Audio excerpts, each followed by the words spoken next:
Hi friends, భూకంపం అనగానే భూమి లోపల జరిగే కదలికలే మనకు గుర్తుకొస్తాయి.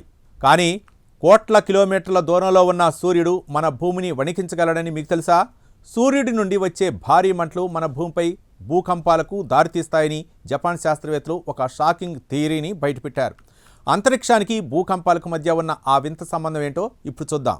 ఈ పరిశోధనను జపాన్లోని ప్రసిద్ధ క్యోటో యూనివర్సిటీ శాస్త్రవేత్తలు అకిరా మిజోన్, కెన్ ఉమెనో నేతృత్వంలోని బృందం నిర్వహించింది. ప్లాస్మా ఫిజిక్స్ అలాగే జియో ఫిజిక్స్ ఆధారంగా వీరు రూపొందించిన ఈ కొత్త మోడల్ వివరాలు international journal of plasma environmental science and టెక్నాలజీలో ప్రచురితమయ్యాయి. అసలు సూర్యుడికి భూకంపానికి లింక్ ఏంటి? సూర్యుడి నుండి శక్తివంతమైన మంటలు వెలువడినప్పుడు మన వాతావరణంలోని పైపొర అయిన అయానోస్పియర్లో ఎలక్ట్రాన్ల సాంద్రత ఒక్కసారిగా పెరుగుతుంది. ఈ మార్పుల వల్ల అయానోస్పియర్లో ఒక రకమైన విద్యుత్ క్షేత్రం ఏర్పడుతుంది. ఇది నేరుగా భూమి అడుగున ఉన్న రాళ్లతో అనుసంధానమై ఉంటుందని శాస్త్రవేత్తలు గుర్తించారు.